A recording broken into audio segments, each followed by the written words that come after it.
जब कोई जनप्रतिनिधि सिर्फ मंच पर नहीं, समाज के हर कोने में दिखाई देता है, जब कोई नेता सिर्फ वादे नहीं करता बल्कि भविष्य गढ़ता है, तब उसका नाम होता है रिकेश सेन। वैशाली नगर विधानसभा के माननीय विधायक श्री रिकेश सेन आज दुर्ग जिले में आयोजित विभिन्न कार्यक्रमों में शामिल हुए। वह सबसे पहले बोर्ड परीक्षा 2025 में अधिक अंक प्राप्त करने वाले मेधावी छात्र छात्राओं को सम्मानित करने हेतु दुर्ग जिला देवांगन समाज द्वारा आयोजित सम्मान समारोह में शामिल हुए। श्रीमती रेखा देवांगन, श्रीमती मीना देवांगन, श्रीमती सावित्री देवांगन, श्री विशेषा देवांगन, श्रीमती सविता देवांगन। स्वर्गीय श्री झाड़ूराम देवांगन जी जो पंचवाली के पितामह हैं और हमारे छत्तीसगढ़ के पुरोधा के तौर पर इस अवसर पर उन्होंने छात्र छात्राओं को प्रमाण पत्र भेंट कर सम्मानित किया तथा उन्हें उज्जवल भविष्य की शुभकामनाएं दी।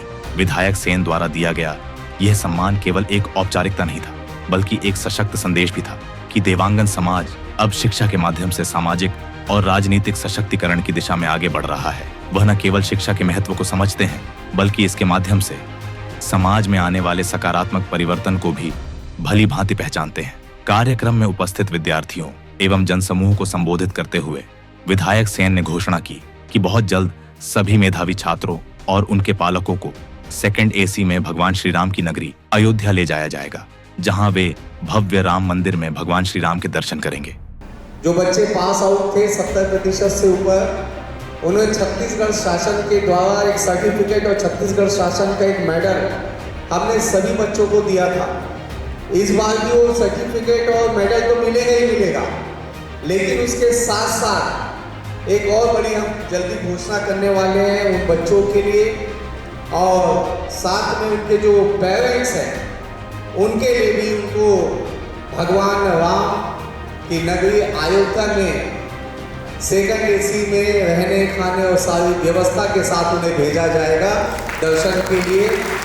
तो ये भी एक पहल हम करने वाले हैं। इससे होता ये है कि कहीं ना कहीं बच्चों का मनोबल बढ़ता है, माता पिता को गौरवान्वित महसूस होता है और उन्हें देखकर ऐसे बच्चे जो पढ़ाई में कमजोर है, कम से कम एक कंपटीशन की भावना आती है पढ़ाई में और उनके पेरेंट्स को भी लगता है कि बच्चों को अच्छी शिक्षा देनी चाहिए और ये कहीं ना कहीं एक सफल कार्यक्रम साबित होता है। सबको मैं पुनः बधाई देता हूँ।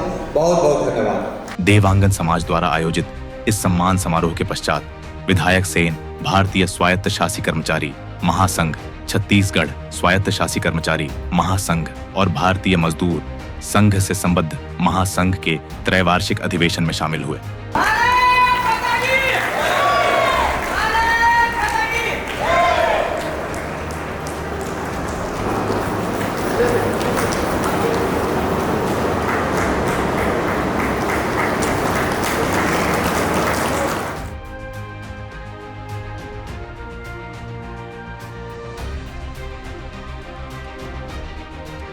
किसी भी क्षेत्र में मजदूरों को, श्रमिकों को न्याय की आवश्यकता पड़ती है तो उसमें वो सबसे पहला दरवाजा खटखटाता है BMS का, भारतीय मजदूर संघ। भी हमारे विचारधारा के जनप्रतिनिधि चुन के आते हैं, उनकी भी जवाबदेही भारतीय मजदूर संघ के प्रति होनी चाहिए और गंभीरता से होनी चाहिए। क्योंकि आज आप लोग अगर झंडा उठाते हैं भारतीय मजदूर संघ से, अगर आप लोगों को जोड़ते हैं तो उसमें कहीं ना कहीं अगर आज मैं पार्षद से विधायक बना हूं तो उसमें भारतीय मजदूर संघ की अहम भूमिका है।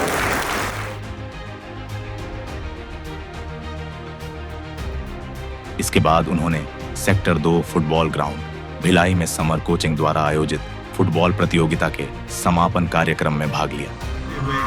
अपना स्नेह जताते हुए इन छोटे छोटे बच्चों से, जी हाँ, यही खासियत है हमारे सम्मानीय रिकेश सेन जी की, जो आम लोगों की तरह, आम लोगों के बीच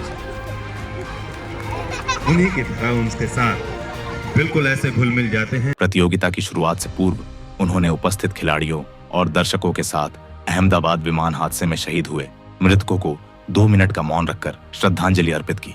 तत्पश्चात प्रतियोगिता में उत्कृष्ट प्रदर्शन करने वाले खिलाड़ियों को मेडल और प्रमाण पत्र देकर सम्मानित किया। फुटबॉल के बच्चों से हमें भविष्य की देश की नई प्रतिभा निकलती हुई दिख रही है। उदास क्यों है?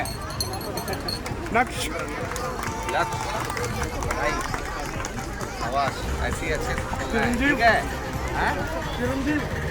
सभा को संबोधित करते हुए विधायक सेन ने कहा, आज मैं जिस मैदान पर खड़ा हूं, यह मेरी विधानसभा क्षेत्र का हिस्सा नहीं है, फिर भी इसे सुधारना हमारी सामूहिक जिम्मेदारी है। हम जनप्रतिनिधि सड़कों और नालियों का निर्माण तो करते हैं, पर हमें खेल और संस्कृति जैसे आधारभूत विषयों की भी चिंता करनी चाहिए। उन्होंने बताया कि इस संदर्भ में नगर निगम आयुक्त से चर्चा हो चुकी है और जल्द ही इस ग्राउंड का पुनर्निर्माण शुरू किया जाएगा। लगातार जो है, मैं पिछले बार भी आया था जब बच्चों का समर कैंप चालू होना था, तो बच्चों को कुछ टी शर्ट और कुछ खेल सामग्री देके सम्मानित मैंने किया था। और उस समय जब मैं आया था तो क्योंकि ये मेरा विधानसभा नहीं है जहाँ पे मैं भी खड़ा हूँ, लेकिन लोगों को उम्मीदें हैं। मुझे राष्ट्रीय अंतर्राष्ट्रीय खिलाड़ी जो हैं, ये पूरी टीम जो है मुझे ये कहने लगे कि धीरे धीरे जो ग्राउंड है अपना अस्तित्व खोते जा रहा। अभी आप देखेंगे पूरी जालियाँ टूटी हुई है, मैदान भी ठीक नहीं है, घास जो है सब निकलने लग गए हैं, और इतना लाइट होने के बाद भी लाइट ठीक से नहीं है। तो इस ग्राउंड को भी सजाने और संवारने की आवश्यकता है। हम लोग सड़क नाली तो भरपूर बनाते हैं, गार्डन बनाते हैं, सीवेज सिस्टम बनाते हैं, लेकिन इस बात की भी चिंता जनप्रतिनिधियों को करना चाहिए कि एक अच्छा स्टेडियम खेलने कूदने के लिए और एक अलग अलग स्पोर्ट्स के लिए भी एक अच्छा स्टेडियम हो, और इसकी चिंता हमने की है। इसे कल ही मैंने नगर निगम आयुक्त को कहा है कि इसे बढ़िया फिर से इसे सजाने संवारने का काम करना चाहिए, और चाहे जितनी भी लागत हो इस स्टेडियम को बहुत अच्छे से बनाया जाए।